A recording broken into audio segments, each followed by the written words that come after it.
الحمد لله الذي أرسل رسوله بالهدى ودين الحق ليظهره على الدين كله وكفى بالله شهيدا أشهد أن لا إله إلا الله وحده لا شريك له إقرارا به توحيدا وأشهد أن محمدا عبده ورسوله وصلى الله عليه وعلى آله وأصحابه وسلم تسليما مزيدا أما بعد فأعوذ بالله السميع العليم من الشيطان الرجيم يا أيها الذين آمنوا كتب عليكم الصيام كما كتب على الذين من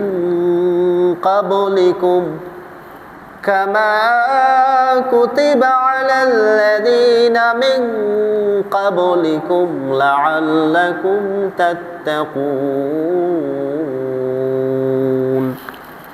إلى آخر الآيات 1447 হিজরি সনের 8ই মুহররম 1424 বঙ্গাব্দের 20শে আষাঢ় 2025 ইংরেজি বর্ষের 4 জুলাই আল্লাহ পাকের জন্য অসংখ্য অগণিত হামদ এবং শুকরিয়া যে মহান আল্লাহ তাআলা আমাদেরকে আরবি নতুন একটি বছরের দ্বিতীয় জুমায় আল্লাহ তাআলা তার পবিত্র দরবারে আমাদের উপস্থিত হওয়ার তৌফিক দান করলেন। আমরা অন্তরে অন্তঃস্থল থেকে সেই মহান রবের দরবারে শুকরিয়া জ্ঞাপন করে বলি আলহামদুলিল্লাহ।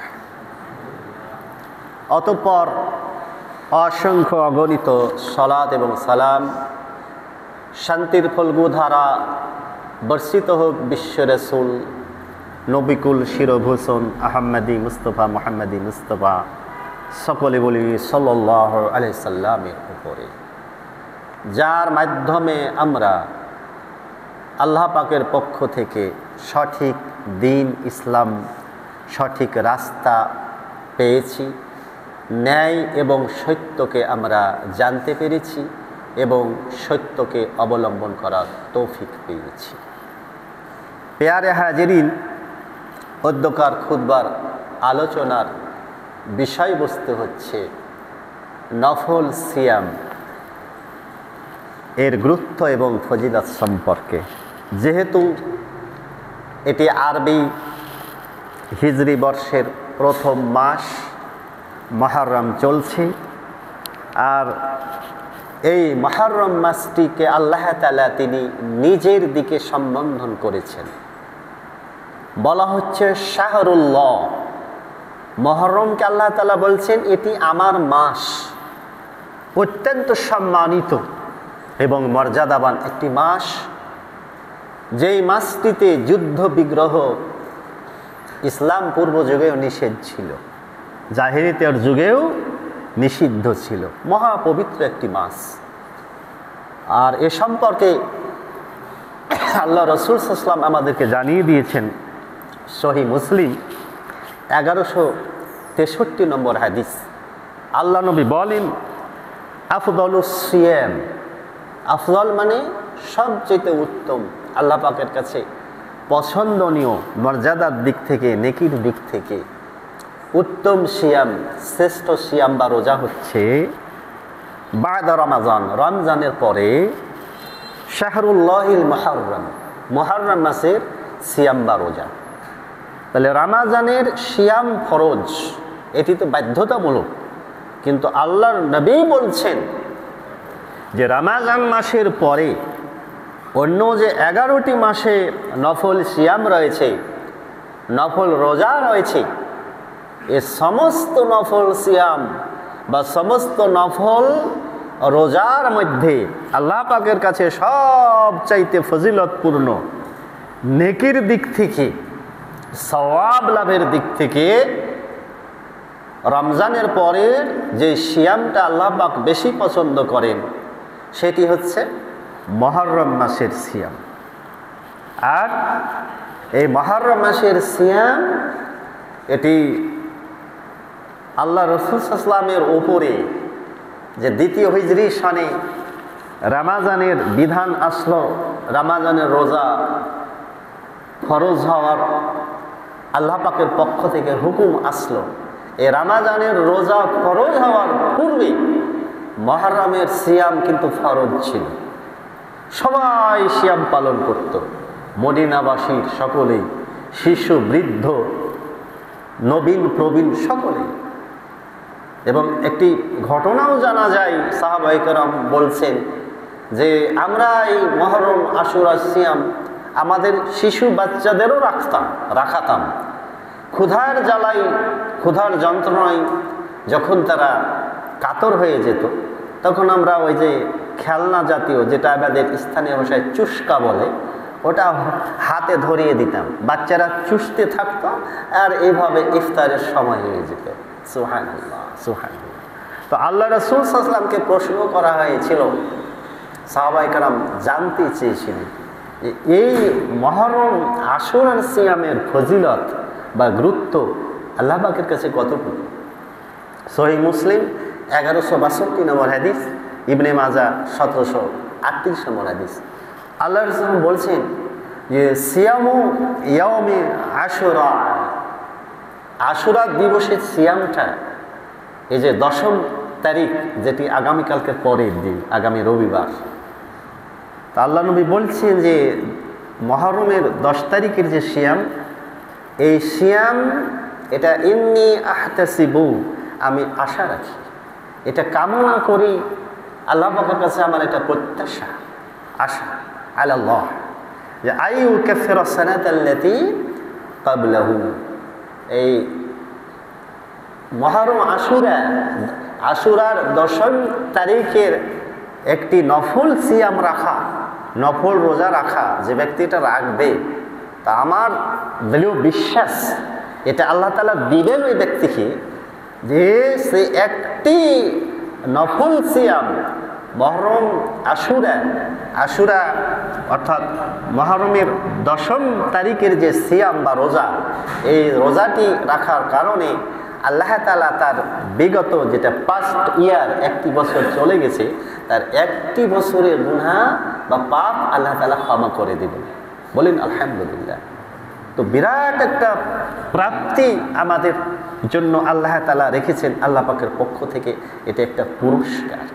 তো এই জন্য আল্লাহ রাসূল সাল্লাল্লাহু আলাইহি ওয়াসাল্লাম খুব তাগিদ দিয়েছেন জোরালোভাবে। আর আসলেই এই যে আশুরার যে সিয়াম, এই সিয়াম বা রোজার সাথে কারবালার ঘটনার কোনো সম্পর্ক নেই।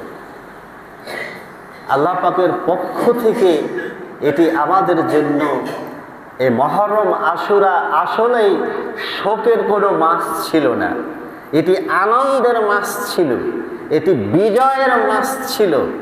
মুসলিম উম্মার সবচাইতে মর্যাদাপূর্ণ মাস ছিল।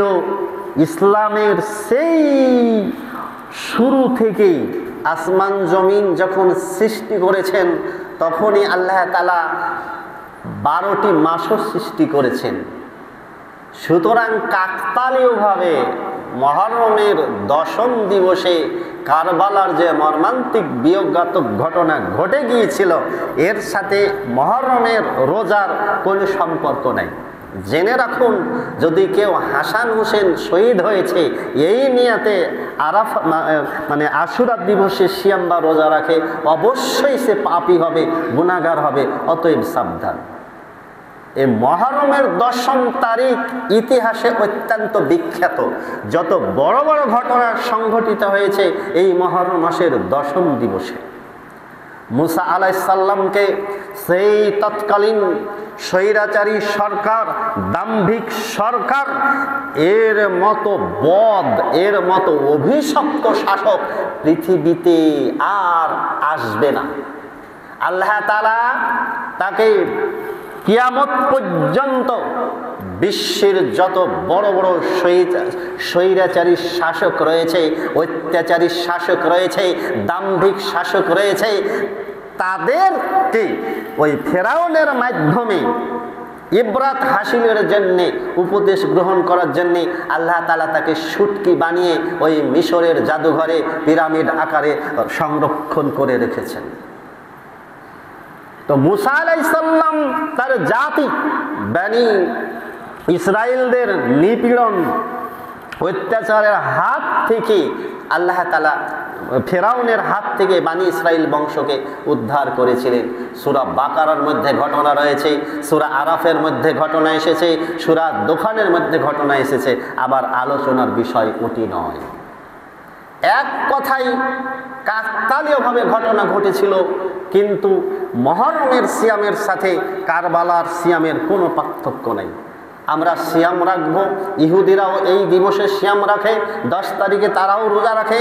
আল্লাহ রাসূল সাল্লাল্লাহু আলাইহি ওয়াসাল্লাম বলেছেন যে আমরা ইহুদিদের ওই সিয়ামের সাথে, ইহুদিদের ওই রোজার সাথে যাতে আমাদের রোজার মিল না হয়, এই জন্য হয় একদিন আগে অথবা একদিন পরে সিয়াম পালন করতে হবে। 10 তারিখে সিয়াম অবশ্যই রাখতে হবে, কিন্তু তার আগে 9, 9ম অথবা 11তম। তবে আল্লাহ রাসূল সাল্লাল্লাহু আলাইহি ওয়াসাল্লাম 9 তারিখকে পছন্দ করেছিলেন। আল্লাহ রাসূল সাল্লাল্লাহু আলাইহি ওয়াসাল্লাম 9 তারিখকে চয়েস করেছিলেন যে আমি যদি আগামী বছর জীবিত থাকি তবে অবশ্যই আমি মহরমের 9ম তারিখেও রোজা রাখবো, কিন্তু তিনি সময় পাননি, তিনি ইন্তেকাল করেছিলেন। অতএব সহিহ মুসলিমের পরিভাষায় আল্লাহ রাসূল সাল্লাল্লাহু আলাইহি ওয়াসাল্লাম যেহেতু 9 তারিখকে পছন্দ করেছেন, অতএব আমরাও 9 তারিখকে পছন্দ করব। আগামীকালকে আপনারা পরিবারের সবাই সকলে মিলে সাহারি করে শনিবার এবং রবিবার, না সরি, হ্যাঁ কালকেই তো, মানে আজকেই সাহারি হবে, আজকেই সাহারি করবেন আপনারা। তাহলে আগামীকালকে একটি সিয়াম পালন করবেন এবং আগামী পরশু 10 তারিখে সিয়াম পালন করবেন। আর এমনিতেই তো আশুরার পরের দিবস সোমবার পড়ে যাচ্ছে, আল্লাহ রাসূল সাল্লাল্লাহু আলাইহি ওয়াসাল্লাম সাপ্তাহিক সিয়াম রাখতেন সোমবারে। অতএব আপনারা যদি সাধ্যে যদি আপনাদের কুলিয়ে যায়, তাহলে আপনারা শনি রবি সোম 3টি সিয়াম পালন করবেন ইনশাআল্লাহ।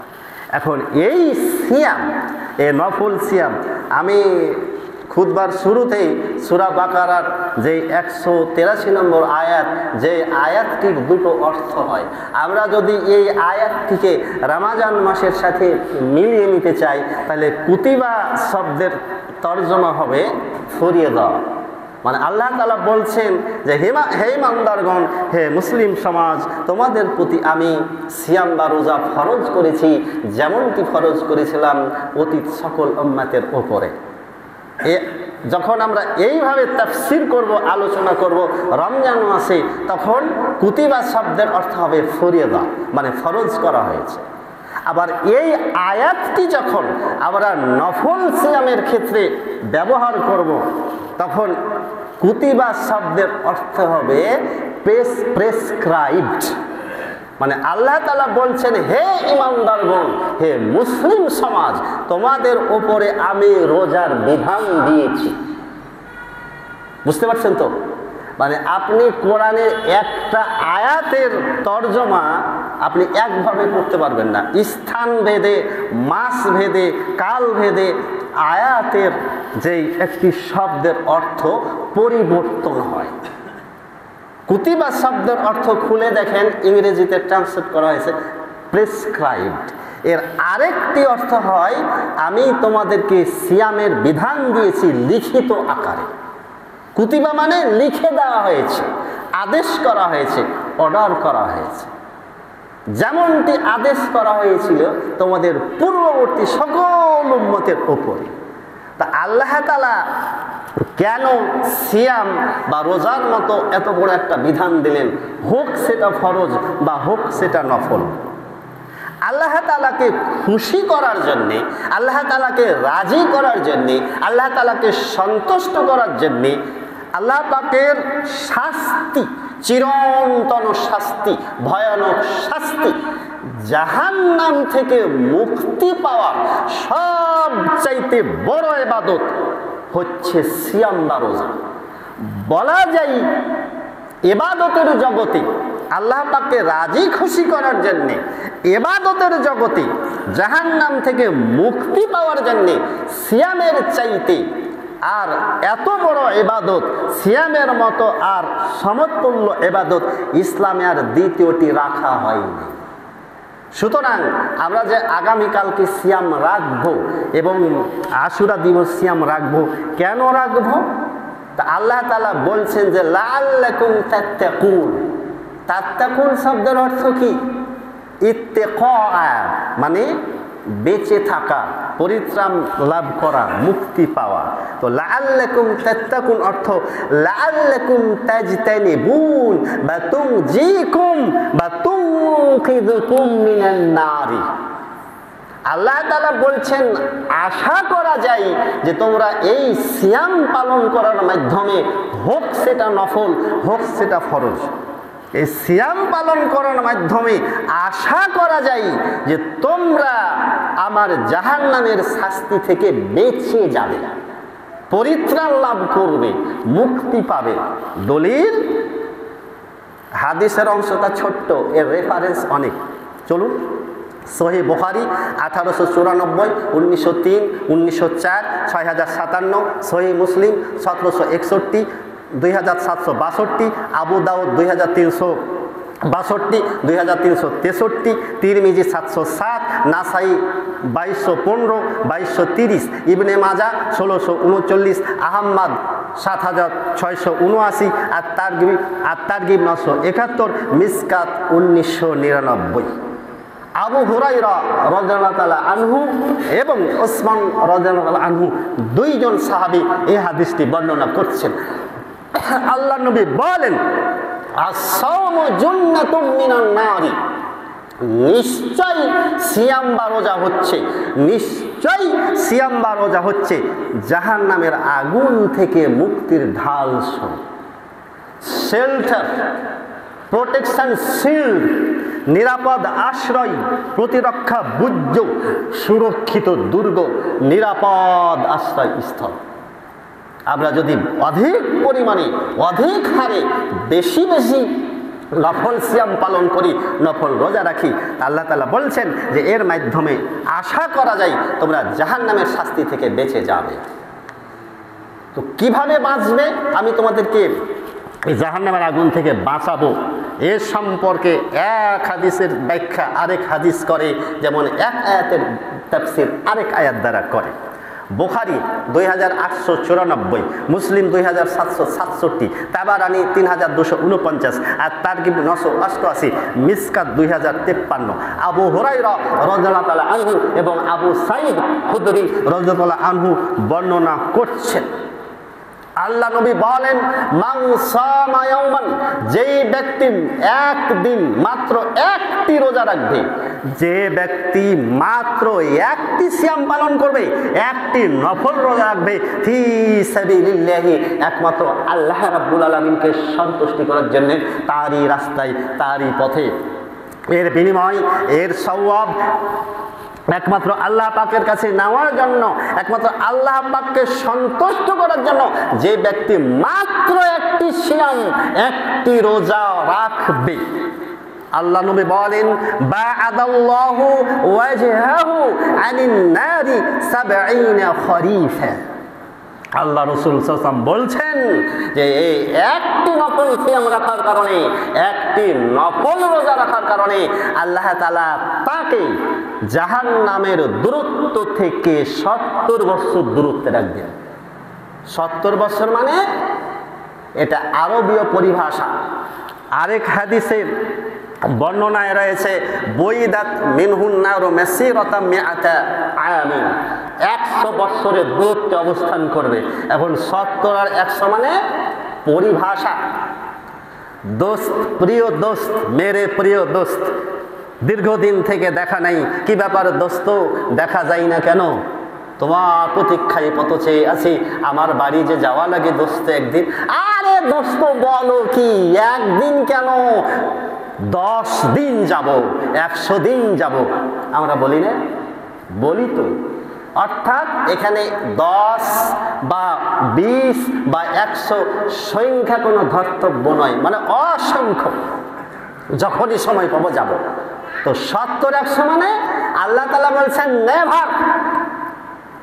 তোমার এই সিয়াম, তোমার এই রোজা যদি একমাত্র আমার সন্তুষ্টির উদ্দেশ্যে হয়, তবে বান্দা জেনে রেখো, তোমাকে কখনো জাহান্নামের আগুনে পোড়া লাগবে না। সুবহানাল্লাহ, সুবহানাল্লাহ। চিন্তা করতে পারেন একটি নফল সিয়ামের মূল্য কত, একটা নফল রোজার দাম কত। একেবারে সে সেফ থাকবে, ফ্রি ফর ডেঞ্জার, সমস্ত বিপদ আপদ থেকে, ভয় ভীতি থেকে আল্লাহ তাআলা তাকে নিরাপদে রাখবেন। তাহলে জাহান্নাম থেকে মুক্তির সবচেয়ে বড় মাধ্যম হচ্ছে এই নফল সিয়াম। আল্লাহ রাসূল সাপ্তাহিক সিয়াম পালন করতেন, প্রতি বৃহস্পতিবার এবং সোমবার সিয়াম রাখতেন। আল্লাহ রাসূল আইয়ামে বেজ, প্রতি আরবি মাসে 13, 14, 15 তারিখ সিয়াম রাখতেন। আপনারা চেষ্টা করবেন। এরপরে জাহান্নাম থেকে যে ব্যক্তিকে আল্লাহ তাআলা মুক্তি দিবেন, সাথে সাথে আল্লাহ রাব্বুল আলামিন তার জন্য আরেকটা পুরস্কারের ব্যবস্থা করে রেখেছেন। সেই পুরস্কারটার নাম কি? জান্নাত। সে জান্নাতের মালিকানা পেয়ে যাবে, জান্নাতের অধিকারী হবে। তা আল্লাহ রাসূল সাল্লাল্লাহু আলাইহি ওয়াসাল্লাম আমাদেরকে জানিয়ে দিয়েছেন, এই ফরজের পরেও এই নফল সিয়াম, নফল রোজা হচ্ছে জান্নাত লাভের, জান্নাতে প্রবেশ করার সবচেয়ে বড় মাধ্যম। ইবনে হিব্বান 3425, 3426, হাকিম 1530। আবু উমামা বাহিলি রাদিয়াল্লাহু আনহু রাসূল আকরাম সাল্লাল্লাহু আলাইহি ওয়াসাল্লামের কাছে এসে বলছে, কি বলছে? ইয়া রাসূলুল্লাহ সাল্লাল্লাহু আলাইহি ওয়াসাল্লাম, হে আল্লাহর নবী, দুল্লানি আলা আমাল আদখুলু বিহিল জান্নাত। হে আল্লাহর রাসূল, আপনি আমাকে এমন একটি আমলের কথা বলে দেন, এমন একটা কাজের কথা জানিয়ে দেন, যে আমলটা করলে, যে কাজটা করলে ওই আমলটাই আমাকে জান্নাতে নিয়ে যাবে, জান্নাতে প্রবেশ করাবে। আল্লাহ রাসূল বলছেন, আলাইকা বিসসাওমি, আলাইকা বিসসাওমি। তাহলে তোমার এখন করণীয় হচ্ছে তুমি বেশি বেশি পরিমাণে নফল সিয়াম পালন করো, নফল রোজা রাখো। কেননা জান্নাতে প্রবেশ করার ক্ষেত্রে নফল সিয়ামের সমতুল্য, এর অনুরূপ, ইন্নাহু লা ইল্লা লাহু বা ইন্নাহু লা মিথলা লাহু, জান্নাতে প্রবেশ করার ক্ষেত্রে, খুব খেয়াল করে শুনুন, জান্নাতে প্রবেশ করার ক্ষেত্রে সিয়ামের অনুরূপ, রোজার চাইতে এর অনুরূপ, এর সমতুল্য আর কোনো আমলই নেই। আল্লাহ রাসূল সাল্লাল্লাহু আলাইহি ওয়াসাল্লামের পরিভাষা কি? লা ইল্লা লাহু বা লা মিথলা লাহু। সুবহানাল্লাহ, সুবহানাল্লাহ, আল্লাহু আকবার, আল্লাহু আকবার। তাহলে নফল সিয়াম রাখলে জাহান্নাম থেকে মুক্তি পাওয়া যায়, নফল সিয়াম রাখলে জান্নাত পাওয়া যায়। আর এটি তো মুমিনের সবচেয়ে বড় সফলতা। আপনি কত কোটি টাকা ব্যাংকে জমিয়েছেন, কত হাজার বিঘার জমির মালিক আপনি হয়েছেন, আপনার নেতৃত্ব, কর্তৃত্ব, ক্ষমতা, এগুলো দুদিনের। নদীর একুল ভাঙে অকুল গড়ে, এই তো নদীর খেলা। সকাল বেলায় আমির রে ভাই, ফকির সন্ধ্যা বেলা, ও ভাই ফকির সন্ধ্যা বেলা, এই তো নদীর খেলা। 5ই আগস্ট স্মরণ করেন, আর কি বলার আছে? এগুলো অস্থায়ী। কিন্তু আল বাকিয়াতুস সালিহা এটি চিরস্থায়ী। মানুষের নেক আমল, নফল সিয়াম, নফল নামাজ, দান খয়রাত, আল্লাহর ইবাদত, এগুলোই তো আপনার পরকালের পুঁজি, আসল পুঁজি। আল্লাহ পাক পবিত্র কোরআনে কারিমা সূরা আলে ইমরানের 185 নম্বর আয়াতে সতর্ক করে দিয়ে বলছেন, কুল্লু নাফসিন যায়িকাতুল মাউত। নাফস মাত্রই, প্রাণী মাত্রই, জীব মাত্রই মৃত্যুর স্বাদ গ্রহণ করতেই হবে। তোমাদেরকে মৃত্যুর পিয়ালা পান করতেই হবে। ফামান যুহজিয়া আনিন নার যাহজাহাতুন, মানে যাকে পরিত্রাণ দেওয়া হবে, যাকে দূরে রাখা হবে, যাকে মুক্ত করে দেওয়া হবে জাহান্নাম থেকে, ওয়া উদখিলাল জান্নাতা, এবং যে ব্যক্তিকে আল্লাহ তাআলা জান্নাতে প্রবেশ করাবেন, ফাকাদ ফাজ, সেই তো সফল। এটাই তো তার জন্য সবচেয়ে বড় চাওয়া পাওয়া, বড় প্রার্থিত জিনিস, চূড়ান্ত বিজয়, সর্বোচ্চ মানের সফলতা। সুবহানাল্লাহ, কেমন সফলতা! যেই সফলতার পরে তার জীবনে আর কোনোদিন কোনো ব্যর্থতা তাকে স্পর্শ করবে না, এমন সফলতা। আমাদের জীবনে উত্থান পতন হয়, দিনের পরে রাত্রি আসে, রাত্রির পরে দিন আসে, হাসির পরে কান্না, কান্নার পরে হাসি, হাসির পরে কান্না আসে, দুঃখের পরে সুখ। এই যে কবি বলে দিয়েছে, আফটার, একের পর এক পরিবর্তন ঘটতে আছে, কিন্তু যারা জান্নাতের অধিকারী হবে আর কোনো পরিবর্তন নেই, মৃত্যু নেই, দুঃখ নেই, কষ্ট নেই, বেদনা নেই, শুধু সুখ আর সুখ, শুধু নিয়ামত আর নিয়ামত, শুধু জান্নাতের শান্তি আর শান্তি। আল্লাহ পাক আমাদেরকে জানিয়ে দিলেন, যেই ব্যক্তি জাহান্নাম থেকে মুক্তি পেয়ে যাবে এবং চিরস্থায়ী জান্নাতের বাসিন্দা, জান্নাতের নাগরিক হয়ে যাবে, সেই হচ্ছে সবচেয়ে বড় সফল কাম। আর এই সফলতা লাভের জন্য সবচাইতে উত্তম, উৎকৃষ্ট, সবচাইতে ভালো আমল হচ্ছে অধিক পরিমাণে সিয়াম পালন করা।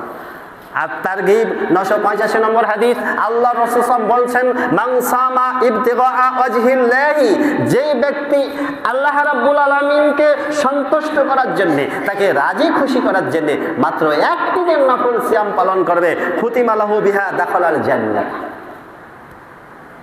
আদম থেকে নিয়ে এই পৃথিবীর ধ্বংস শেষ প্রান্ত পর্যন্ত, কিয়ামতের পূর্ববর্তী সময়ে যত মুমিন নরনারী পৃথিবীতে আসবে, আল্লাহ তাআলা কাদেরকে জান্নাতীদের তালিকার অন্তর্ভুক্ত করবেন, এই জন্য জান্নাতের রেজিস্টার খাতা রয়েছে। আল্লাহ রাসূল বলছেন সাল্লাল্লাহু আলাইহি ওয়াসাল্লাম, একটি সিয়াম, মাত্র একটি নফল রোজা যদি রাখো, তবে তোমার ওই নামটা জান্নাতি রেজিস্ট্রি খাতায় আল্লাহ তাআলা অন্তর্ভুক্ত করে দেন। আল্লাহু আকবার! একটি সিয়াম, মাত্র একটি নফল রোজা, আল্লাহ বললেন সে চিরস্থায়ী জান্নাতের এই সেই রেজিস্ট্রি খাতায় তার নামটা ফেরেশতারা লিখে নেন। আল্লাহ তুমি কবুল করো, তুমি আমাদেরকে জান্নাতীদের তালিকার রেজিস্ট্রি খাতার তুমি অন্তর্ভুক্ত তৌফিক দান করো, বলেন আমিন। এরপরে মুসনাদে বাজ্জার 2854, সহিহুল জামে 6224, হুযায়ফা রাদিয়াল্লাহু আনহু বলছেন, আল্লাহ তুমি এমন গরম দিও যেন পবিত্র অবস্থায়, সালাতরত অবস্থায়, রুকুরত অবস্থায়, কিয়ামরত অবস্থায়, কোরআন তেলাওয়াতরত অবস্থায়, তোমার জিকির করা অবস্থায়, তোমার নাম নেওয়া অবস্থায় যাতে আমার মৃত্যু হয়। আল্লাহ নবী বলছেন, সুসংবাদ দিচ্ছেন, আল্লাহ নবী বলেন, মান খুতিমা, মানে মান মাতা, যে ব্যক্তি মারা যাবে, কি অবস্থায় মারা যাবে? বিসিয়ামি ইয়াউমিন, এমন একটা দিনে ওই ব্যক্তি মারা গেল যে সে সিয়ামরত অবস্থায় ছিল, রোজা রাখা অবস্থায় ছিল, রোজা রাখা অবস্থায় সে মারা গেল। আল্লাহ রাসূল বলছেন, দাখালাল জান্নাতা, সে ব্যক্তি জান্নাতে চলে যাবে। রোজা রাখা অবস্থায় কেউ যদি মৃত্যুবরণ করে, আল্লাহ রাসূল বলছেন সে জান্নাতে চলে যাবে। এজন্য বাংলার বুলবুল জাতীয় কবি নজরুল বলছেন, তোমার নামের তাসবিহ আল্লাহ লুকিয়ে যেন রাখি, আল্লাহ লুকিয়ে যেন রাখি, সঙ্গোপনে মনে মনে, সঙ্গোপনে মনে মনে, তোমায় যেন ডাকি আল্লাহ, তোমায় যেন ডাকি, তোমার নামের তাসবিহ আল্লাহ লুকিয়ে যেন রাখি। সব সময় মহান আল্লাহ তাআলাকে স্মরণে রাখতে হবে। আল্লাহ তুমি এমন অবস্থায় আমার মৃত্যুটা নাও যে অবস্থায় মারা গেলে তুমি আমার প্রতি সন্তুষ্ট। গত বছর রমজান মাসে সম্ভবত কাতার কি কোন এক মসজিদে, মধ্যপ্রাচ্যের এক মসজিদে ইমাম সাহেব ফজরের সালাতে ইমামতি করছেন, সম্ভবত রমজান মাস ছিল। আল্লাহু আকবার, তিনি সেজদায় চলে গেলেন, সেজদা অবস্থায় তার মৃত্যু হয়ে গেল, মুসল্লি কেউ জানতে পারেনি। এখন ভিডিওটা আমার কাছে আছে। আল্লাহু আকবার, দীর্ঘক্ষণ হয়ে যায়, ইমাম সাহেব মাথা কেন উঠাই না। পরবর্তীতে একজন মুসল্লি বুঝে ফেলেছেন তিনি আর পৃথিবীতে নাই। এবারে তিনি চলে আসলেন, বাকি সালাত শেষ করার পরে এবারে তার লাশকে মসজিদের ভিতর থেকে বের করা হয়। সুবহানাল্লাহ, এই যে সিজদা আল্লাহ পাকের কাছে কত শ্রেষ্ঠতম, কত পছন্দের একটা স্থান, যে আমরা যখন সিজদা দিই আল্লাহ পাকের খুব কাছাকাছি চলে যাই, নিকটে চলে যাই। আর সিজদা অবস্থায় মৃত্যুবরণ করা মানে তার মতো ধন্য ব্যক্তি এই পৃথিবীতে তো খুব কমই আছে। এই অবস্থায় মৃত্যু চান না? না ওই মৃত্যু চান ওই নেশা করা অবস্থায়, সিগারেট পান করা অবস্থায়, হারাম কাজে লিপ্ত থাকা অবস্থায়, একেবারে ওই অবস্থায় মৃত্যু মানে জাহান্নামে চলে যাওয়া। আল্লাহর কাছে কামনা করবেন, আল্লাহ তুমি আমার মৃত্যুটা জুমার দিবসে দিও, আল্লাহ, অথবা তুমি আমার মৃত্যুটা রমজান মাসে সিয়ামরত অবস্থায় দিও, অথবা তুমি আমার মৃত্যুটা হজ বা উমরা পালনরত অবস্থায় দিও, তুমি আমার মৃত্যুটা পবিত্র কোরআনে কারিমা তেলাওয়াত অবস্থায় দিও, সালাতরত অবস্থায় দিও, দুআরত অবস্থায় দিও, তোমার নাম তোমার তাসবিহরত অবস্থায় দিও। এটা আল্লাহ পাকের কাছে কামনা করবেন। এরপরে জান্নাতে যাওয়ার তাহলে সবচেয়ে বড় মাধ্যম কি? নফল সিয়াম। আরেকটি আমল আছে, যে আমলটি আপনারা খুব সহজেই করে জীবন ধন্য করে নিতে পারেন। সেটা কি? তিরমিজির এবং ইবনে মাজার মধ্যে আসছে, আল্লাহ রসুল সাল্লাল্লাহু আলাইহি সাল্লাম তিনি মক্কা থেকে মদিনায় হিজরত করলেন। মদিনাবাসীদের সামনে তিনি জাতির উদ্দেশ্যে প্রথম ভাষণ দিয়েছিলেন। সেই ভাষণটি রেকর্ড আছে, সেই ভাষণে কি করেছিলেন। ওই হাদিসটি বলার আগে আমি আপনাদেরকে তার আগে আরেকটি হাদিস শুনাই। তিরমিজি 1984, বাইহাকি সুয়াবুল ইমান পর্বে আসছে এবং মিসকাতের 1232 নম্বর হাদিস। আবু মালিক আশআরি রাদিয়াল্লাহু তাআলা আনহু বলছেন, এই যে জান্নাতের বর্ণনাটা শুনলেন, এই যে জান্নাত, আল্লাহ তাআলা যাদেরকে জান্নাতে নিবেন, যারা জান্নাতের অধিকারী হবে, তো জান্নাতটা কেমন হবে তার একটা সাদা মাটা বর্ণনা আসছে। আল্লাহ নবী বলছেন, ইন্না ফিল জান্নাতে গোরাফা, নিশ্চয় জান্নাতে এমন কক্ষ, এমন প্রাসাদ, এমন রুম রয়েছে, ইউরা যাহিরুহা মিন বাতিনিহা, যে বাইরে থেকে ভিতরের জিনিস দেখা যাবে, ওয়া বাতিনুহা মিন যাহিরিহা, ভিতর থেকে বাইরের জিনিস দেখা যাবে, একবারে কাঁচের মতো, স্ফটিকের মতো স্বচ্ছ। তা আল্লাহ নবী বললেন, আ'আদ্দাহা, এই জান্নাতের ওয়াদা করা হয়েছে, বা এই জান্নাতের অধিকারী বানিয়ে দেওয়া হয়েছে কাদেরকে? লিমান আলানাল কালামা, যারা মানুষের সাথে কথোপকথনের সময় খুব নম্র, ভদ্র, শিষ্ট কথা বলে। ইমাম সাহেব আপনার হাতটা একটু বাড়ান তো আমার দিকে। ইমাম সাহেব আপনার হাতটা আমার দিকে একটু বাড়ান। এই যে মুসলমানের সাথে সাক্ষাৎ হলে কিভাবে কুশল বিনিময় করবেন তার প্র্যাকটিক্যাল একটু দৃষ্টান্ত আমি দিচ্ছি। হাতটা বাড়ান। এই যে সালাম দিলেন, সালাম দেওয়ার পরে একটু হাসি মুখে কথা বলবেন, এরপরে এই যে হাতটা ধরবেন, ডান হাত মিলিয়ে মুসাফা করলেন, হাসি মুখে একটু জিজ্ঞেস করবেন, ভাই কেমন আছে? আলহামদুলিল্লাহ ভালো আছে। পরিবারের খবর কি? দিনকাল কেমন যাচ্ছে? আপনার কি লাখ টাকা লাগলো? বিনা টাকায় কি পেলেন? দান করার নেকি পেয়ে গেলেন, সদকা করার নেকি পেয়ে গেলেন। আল্লাহ নবী বলে দিয়েছেন মুসলিমের হাদিসে যে মুসলিমের সাথে হাসি মুখে কথা বলা, কুশলাদি জিজ্ঞেস করা, এটাও বিরাট একটা সদকা। আর এই যে যখন আপনারা ডান হাতের সাথে মিলিয়ে দিলেন, মুসাফা করলেন, আল্লাহ রাসূল বলছেন যে যার উভয়ের আমলনামা থেকে সমস্ত ছোট ছোট গুনাহগুলো ঝরে পড়ে যায়। সুবহানাল্লাহ। টাকা তো লাগে না। Civility cost nothing, manners make a man. আচরণে মানুষ ভদ্র হইতে পয়সা লাগে না। আরে নামাজি ব্যক্তি, তার নামাজের প্রভাব তো বাহ্যিক চরিত্রে থাকবে। আপনি এত কর্কশ কেন, এত উগ্র মেজাজি কেন, এত কঠোর কেন? আপনার মুখের ভাষা এত খারাপ কেন? আপনার ভিতরে এত অহংকার, এত জিদ কেন? মুরব্বী, এই বিশেষ করে প্রবীণ মুরব্বীদের দেখা যায়, এই ছোট ছোট বাচ্চা কাচ্চারা যদি প্রথম কাতারে বা ইমামের পিছনে, তাহলে অনেকে ঘাট ধাক্কা দিয়ে বের করে দেয়, এমনকি গায়েও হাত তোলে। এটা কেন?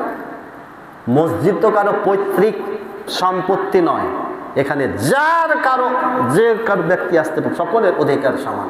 এত উগ্র কেন? আপনি কি জান্নাতের তালুকদার পেয়ে গেছেন মসজিদে এসে? এই যে মসজিদের শিশুদের সাথে এই ধরনের রাগ, অন্যায় ব্যবহারের কারণে এই শিশুরা মসজিদমুখী হয় না বাংলাদেশে। কি রাগ করে মুরব্বীরা? দেখতেছি এটা বাংলাদেশের পরিস্থিতি। মানে ৬০-৭০ বছর হয়ে গেছে, নামাজ দীর্ঘদিন থেকে পড়ছে, একটা অহংকার এসে গেছে, বলছে আমি জান্নাতের ঠিকাদারি পেয়ে গেছে। ও মানুষকে মানুষই মনে করে না, বাচ্চা কাচ্চাদের ধমক দিয়ে ও পিছনে ঠেলে দেয়, কোনো অধিকার নেই। আশ্চর্য ব্যাপার। আপনি দেখেন তো, মক্কা মদিনা সারা আরব মধ্যপ্রাচ্যে বাবা তার শিশু সন্তানকে পাশে নিয়ে সালাত আদায় করে। মসজিদের শিশুরা আসবে, খেলবে, হাসবে, ওটা শিশুদের নেচার। আরবি প্রবাদ বাক্যে বলা হয় আস-সাবিউ সাবিয়্যুন ওয়ালাউ কানা নাবিয়্যুন। আরে শিশু তো শিশুই, ও যদিও নবী হয়। বাচ্চাদের এটা নেচার থাকবে। আপনিও তো শিশু ছিলেন। খবরদার, বাচ্চাদের ধমক দিলে মসজিদের প্রতি তাদের একটা অনীহা জন্মে, একটা ঘৃণা জন্মে। ফলে আপনি কি করলেন? হিতে বিপরীত করলেন। খবরদারি আচরণ করবেন না। হজ করে এসেছেন, এত অহংকার দিমাগ কেন? আপনাকে আলহাজ, হাজী সাহেব না বললে আপনি রেগে হাজী বলতে পারো না? আশ্চর্য। আপনি কার জন্য হজ করে এসেছেন? এই হাজী উপাধি নেওয়ার জন্যে? না, খবরদার, খবরদার। এই জন্য চরিত্র ভালো করতে হবে, খাসলত ভালো করতে হবে, স্বভাব ভালো করতে হবে। তা আল্লাহ নবী বললেন, যারা কথাবার্তা মানুষের সাথে সাক্ষাতের সময় খুব নম্র কথা বলে, ভদ্র কথা বলে, মিষ্টি কথা বলে। আমার আব্বা মারা গিয়েছেন ২৬ বছর আগে। অনেকে ছাত্র আছে এখানে, খুব মেজাজি, দেমাখি, অত্যন্ত রাগী একজন শিক্ষক ছিলেন। কিন্তু সকলে মোটামুটি জানে যে উনি পাঠদানের ক্ষেত্রে, ক্লাস নেওয়ার ক্ষেত্রে, শাসনের ক্ষেত্রে খুব কঠোর। কিন্তু আমার আব্বার মুখের ভাষা ছিল অত্যন্ত মিষ্টি, মানুষের সাথে মিশে যেতেন। এবং তার পাঠদানের ক্ষেত্রে, শিক্ষকতা জীবনে ফাঁকিবাজি কাকে বলে ওটি আমার আব্বা জানতেন না। আন্তরিকতা দিয়ে তিনি মানুষ গড়ে গেছেন। অসংখ্য ছাত্র এখনো জীবিত আছে। সুবহানাল্লাহ। আমার নানাও প্রাইমারি স্কুলের টিচার ছিলেন, এই যে পাশে আমার মামা আছে। আল্লাহু আকবার। আমরা এক আদর্শের মধ্যে বেড়ে উঠেছি। তারা যেমন কঠোর ছিলেন, তেমন আচার আচরণের সময় খুব মানুষের সাথে ভালো ব্যবহার করেছেন। আমার বড় নানা মারা গিয়েছেন আলহাজ এশাহাক সাহেব দেখেছি রমজান মাসে লঙ্গরখানা খুলে দিতেন, গরিব দুঃখী আসতো, প্রত্যেকে হাফ কেজি 1 কেজি করে চাউল দিতেন। কুরবানির ঈদের দিন দেখতাম তখন মানুষ অধিকাংশ কুরবানি দেওয়ার সামর্থ্য রাখতো না। বিশেষ করে আমার বাড়ির পশ্চিম পাশে কাইয়াপাড়া অত্যন্ত গরিব, অত্যন্ত দরিদ্র একটি গ্রাম ছিল। এখন তো অবস্থা চেঞ্জ হয়ে গেছে। আমার আব্বা কুরবানির দিন এই হাটিয়াতে করে কুরবানির গোশত নিয়ে প্রত্যেক বাড়িতে বাড়িতে 1 খাবলা করে কুরবানির গোশত আমার আব্বা নিচে পৌঁছে দিয়ে এসেছে। সুবহানাল্লাহ। সেই মানুষগুলো কোথায় হারিয়ে গেল? সেই দিন কি আর ফিরে আসবে? ফিরে আসবে না। এই জন্য বলছি আচরণ ভালো করতে হবে। এরপরে আল্লাহ রাসূল সাল্লাল্লাহু আলাইহি ওয়াসাল্লাম বলছেন, ওয়া আত'আমা তা'আমা, ক্ষুধার্ত ব্যক্তিদেরকে খাদ্য খাওয়াও। আমাদের শায়েখ আব্দুর রাজ্জাক বিন ইউসুফ হাফিজাহুল্লাহ বলেন, কিসের তুমি জমিদারির বড়াই করো, কিসের তুমি ধনী হওয়ার বড়াই করো, কিসের তুমি সম্পদশালী হওয়ার বড়াই করো? তোমার বাড়িতে ভিক্ষুক ভিক্ষা পায় না। বাস্তবতা। অর্থ সম্পদ টাকা পয়সা এটি দিয়ে আল্লাহ তাআলা আপনাকে পরীক্ষা করছেন। দিয়ে ধন বুঝে মন কেড়ে নিতে কতক্ষণ? একটু আগেই বলেছিলাম, আজকে আপনি বাদশা আছেন, কালকে ফকির হয়ে যাবেন। কুলিল্লাহুম্মা মালিকাল মুলকি তু'তুল মুলকা মান তাশা ওয়া তানজি'ুল মুলকা মিম্মান তাশা ওয়া তু'ইজ্জু মান তাশা ওয়া তুযিল্লু মান তাশা বিয়াদিকাল খায়র ইন্নাকা আলা কুল্লি শাইইন কাদির। পড়ে দেখেন, কোরআন পড়ি তোতা পাখির মতো হেফজ করেছে। বলে আল্লাহ হেফজ করা মানে পেয়ে গেছি জান্নাত। ওকে যখন ধরা হয় যে সূরা ফাতিহার প্রথমে একটা তাফসীর করো, লা আদরি, কিছুই জানি না, এই হেফজ হাফেজ হয়ে কোনো লাভ আছে? আল্লাহু আকবার। ক্ষুধার্ত ব্যক্তিদের খাদ্য খাও, পয়েন্টগুলো মনে রাখবেন। এরপরে আল্লাহ নবী বললেন, ওয়া তাবাআস সিয়াম, নফল সিয়াম পালন করা। ওয়া সাল্লামিল লাইলি ওয়ান নাসু নিয়াম, তাহাজ্জুদের সালাত আদায় করা। 4টে আমল জান্নাতে যাওয়ার সবচেয়ে বড় মাধ্যম। 1, হাসি মুখে কথা বলা। 2, ক্ষুধার্ত ব্যক্তিদেরকে খাদ্য খাওয়া। 3, বেশি পরিমাণে নফল সিয়াম পালন করা, নফল রোজা রাখা। 4, তাহাজ্জুদের সালাত আদায় করা। চলুন এবারে মদিনার প্রথম ভাষণ। আব্দুল্লাহ ইবনে সালাম রাদিয়াল্লাহু আনহু বলছেন, আমি বয়সে 7 কি 8 বছরের শিশু। আল্লাহর নবী মক্কা থেকে মদিনায় চলে আসলেন। রটে গেল মক্কা থেকে অমুক ব্যক্তি এসেছেন। তো আমার কান ঝালাফালা হয়ে গিয়েছিল, তিনি নাকি জাদুকর, তিনি নাকি মিথ্যাবাদী, তিনি নাকি কবি, তিনি নাকি ভণ্ড। আব্দুল্লাহ ইবনে সালাম রাদিয়াল্লাহু আনহু বলছেন, আল্লাহু আকবার, আল্লাহু আকবার। তিনি বলছেন, এটা তিরমিজি এবং ইবনে মাজাহ অনেক বর্ণনা রয়েছে এখানে। আল্লাহ রসুলকে মদিনাবাসীগণ দেখার জন্য মদিনার অলি গলি আনাচে কানাচে থেকে প্রচণ্ড ভিড় জমে গেল। আমিও বয়সে ছোট তো, বসে ভিড় ঠেলে একেবারে আল্লাহ রসুলের সামনে গিয়ে পড়বি তো পড়, সামনে গিয়ে পড়েছি। আল্লাহ রসুলের পবিত্র চেহারা মোবারকের উপরে তখন আমার দৃষ্টি পড়ল। এত সুন্দর নুরানি পূর্ণিমার চাঁদের মতো আলোকিত চেহারা, হাস্যজল চেহারা। আমার অন্তরের মধ্যে এই ধারণা প্রবল, এই লোকের চেহারা কখনো মিথ্যাবাদী ভণ্ড জাদুকরের চেহারা হতে পারে না, নিশ্চয়ই তিনি আল্লাহ রাসূল সাল্লাল্লাহু আলাইহি ওয়াসাল্লাম। আব্দুল্লাহ ইবনে সালাম বলছেন, মদিনাবাসীদের লক্ষ্য করে জাতির উদ্দেশ্যে আল্লাহ নবীর এই পবিত্র মুখ থেকে যে প্রথম বাক্যটি বের হয়েছিল, তিনি বলেছিলেন, ইয়া আইয়ুহান নাস, হে মানব জাতি, আফশুস সালাম, তোমরা সালামের প্রচার ঘটাও। তাহলে সালাম মানে কি? শান্তি। আসসালামু আলাইকুম ওয়া রাহমাতুল্লাহ। হে আল্লাহর বান্দা, তুমি আল্লাহর বান্দা, আমি আল্লাহর বান্দা, তুমি মুসলিম, আমি মুসলিম। আল্লাহ পাকের পক্ষ থেকে তোমার জন্য শান্তি, কল্যাণ, রহমত, বরকত কামনা করছি, নিরাপদ। তাহলে 1, তোমরা সালামের প্রচার ঘটাও। 2, ওয়া আত'ইমুত তা'আম, ক্ষুধার্ত ব্যক্তিদেরকে খাদ্য খাওয়াও। 3, ওয়াসিলুল আরহাম, আত্মীয়তার সম্পর্ক রক্ষা করো। আজকে কই আত্মীয়? আজকে আত্মীয়তার খবর কেউ রাখে না। আমরা সবাই সেলফিশ অ্যান্ড সেলফ কন্ট্রোল। আমরা নিজেই ব্যস্ত আছি, নিজেকে নিয়ে ব্যস্ত। চাচা আপন প্রাণ বাঁচা, এই তো। 4, আল্লাহ রাসূল বললেন ওয়াসাল্লু বিল লাইলি ওয়ান নাসু নিয়াম, মানুষ যখন রাত্রিবেলায় ঘুমিয়ে থাকে তখন তোমরা তাহাজ্জুদের সালাত আদায় করো। তাহলে আল্লাহ নবী কয়টা কথা বলেছিলেন?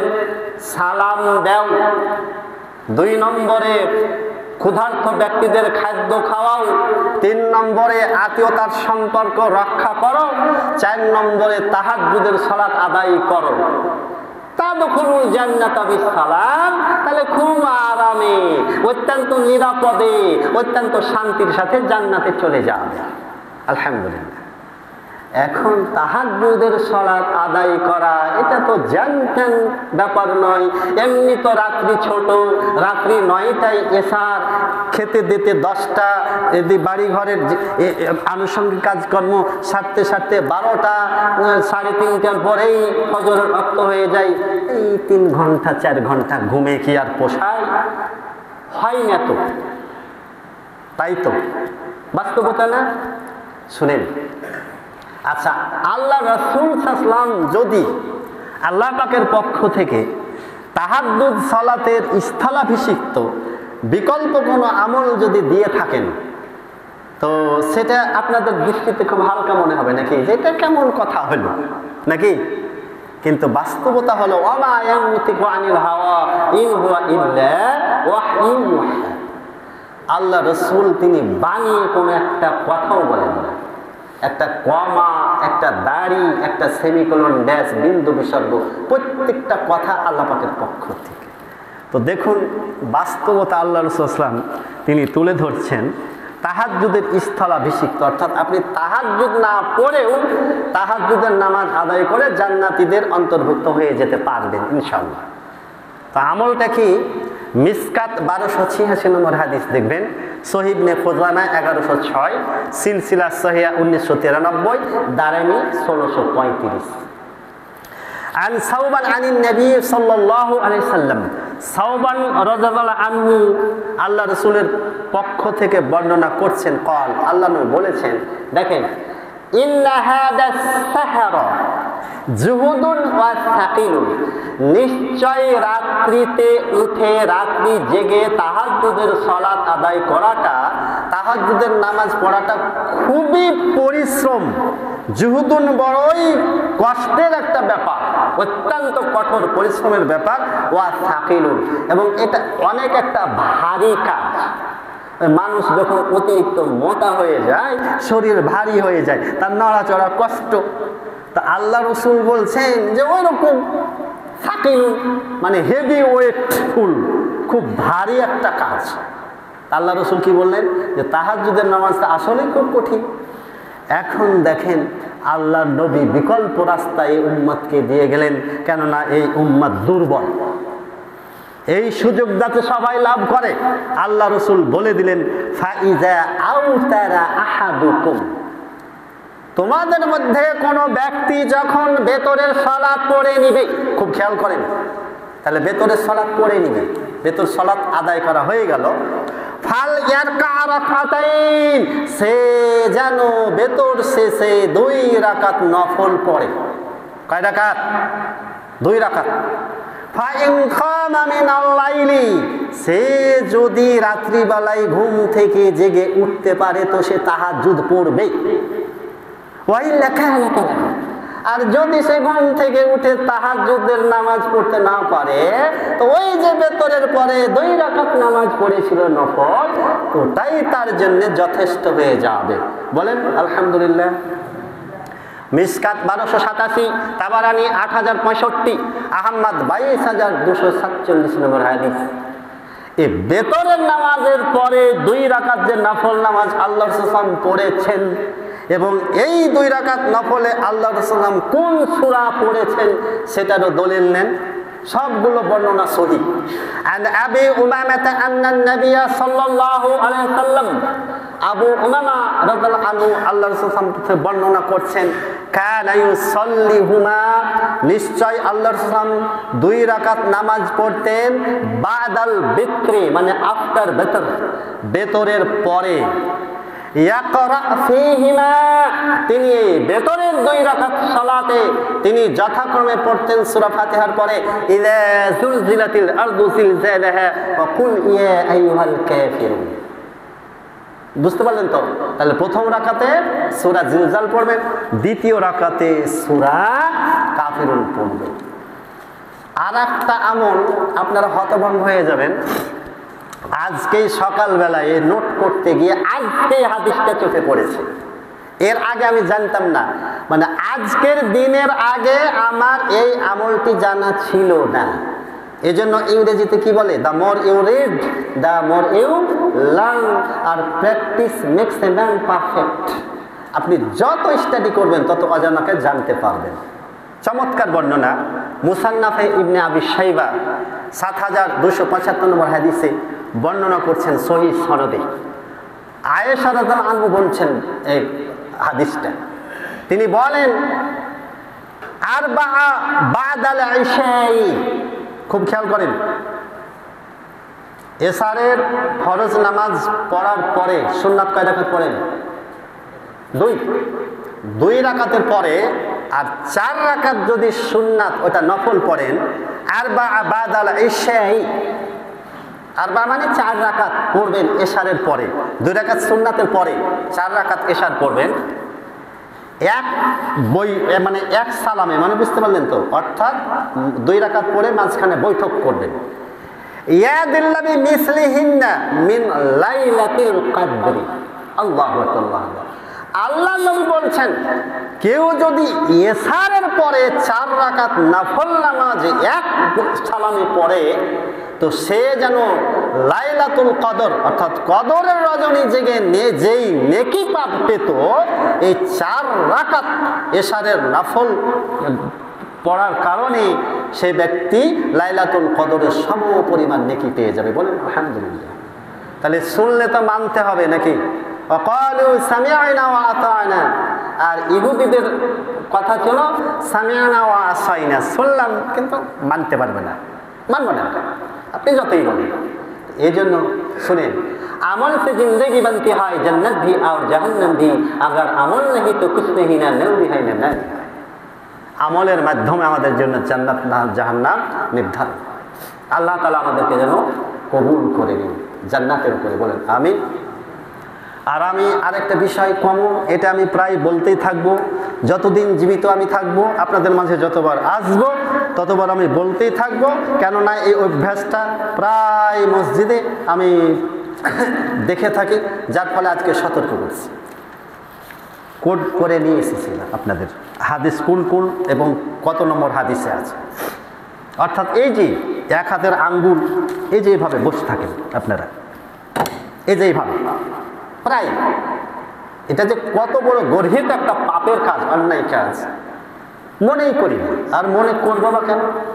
ইমামেরাও বলে না, খতিবও বলে না, আর ইমাম সাহেব নিজেই তো এইভাবে থাকে, তো ইমাম আবার নিষেধ করবে কি? বাস্তবতা নিষেধ, এটা সরাসরি নিষেধ। হাদিস মিশকাত 994 খুলে দেখবেন, তিরমিজি 386, আবু দাউদ 562, ইবনে মাজা 967, হাকেম 774, দারেমি 1404, সহিহুল জামি 445, মুসনাদে আহমদ 18130 এবং সহিহ ইবনে খুজাইমা হাদিসটি বর্ণনা করেছেন।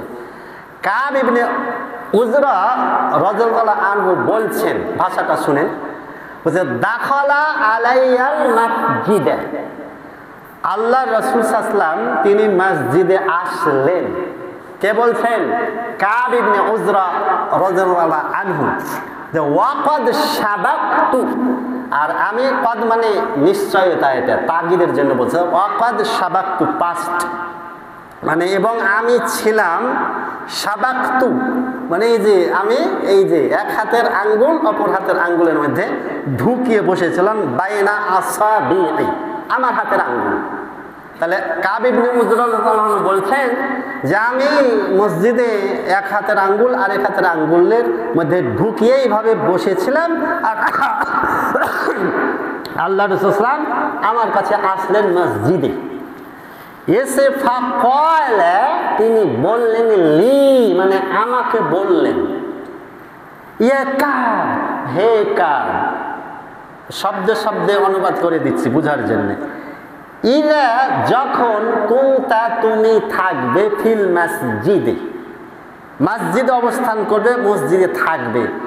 ফালা ফালা নাহির শেগা, ফালা ফালা খবরদার খবরদার তুমি প্রবেশ করাবে না, ঢুকাবে না। ফালা তু শাব্বাক বাইনা আসাবিআক, খবরদার খবরদার তুমি তোমার এক হাতের আঙ্গুল অপর হাতের আঙ্গুলের মধ্যে ঢুকাবে না, প্রবেশ করাবে না। কেননা তোমরা যখন মসজিদে অবস্থান করো, ফাআনতা ফি সালাতি, তুমি যেন নামাজের মধ্যেই আছো, তুমি যেন নামাজ পড়তেই আছো। মান তাজারতা সালাতা, নামাজের অপেক্ষাতেই আছো, তুমি যেন প্রতীক্ষা করছো কখন নামাজ হবে। তো তুমি যখন এক হাতের আঙ্গুল অপর হাতের আঙ্গুলের মধ্যে ঢুকিয়ে দিলে, তখন তুমি যে সালাত আদায় করার মতো যে নেকিটা পাচ্ছিলে ওটা আর পাবে না।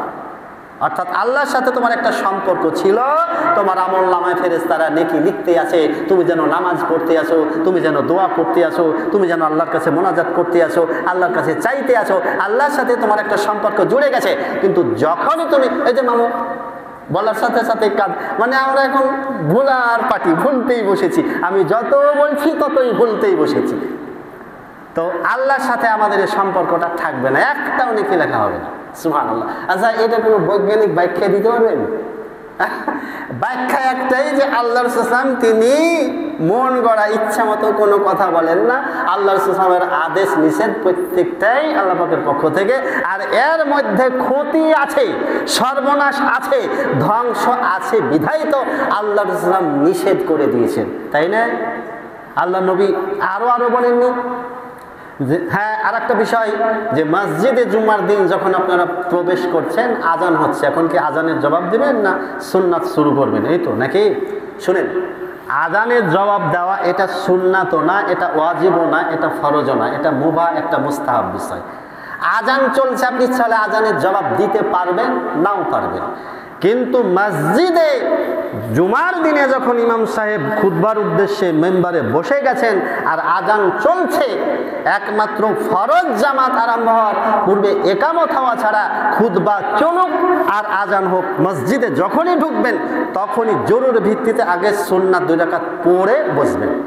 আপনি জুমার দিনে ওই আজানের জবাব দেওয়ার অপেক্ষা করবেন না, ঠিক আছে? এটা সংশোধন করে দিলাম। তার কারণ আপনার জরুরি ভিত্তিতে খুতবা শোনা আপনার প্রয়োজন। আল্লাহ তুমি আমাদের সঠিক পথের দিশা দান করো, আমরা যেন সত্যিকার অর্থে যেটা সরল সঠিক দিন, রাসূল ইসলামের পিওর যেই পথ, সেই পথের উপরে যাতে আমরা প্রতিষ্ঠিত থেকে আমরা সুন্নাহর আলোকে আমলকে ইসলাহ করে সংশোধন করে আমরা যাতে জাহান্নাম থেকে মুক্তি পেয়ে জান্নাত অর্জন করতে পারি বলে আমি সুবহানাকাল্লাহুম্মা বিহামদিক আশহাদু আল্লা ইলাহা ইল্লা আনতা আস্তাগফিরুকা ওয়া আতুবু ইলাইক। ওটাই করে দিলাম। সম্মানিত হাজিরিন, আজকে বেনামে 500 নিজ নিয়াতে দান করেছেন। বেনামে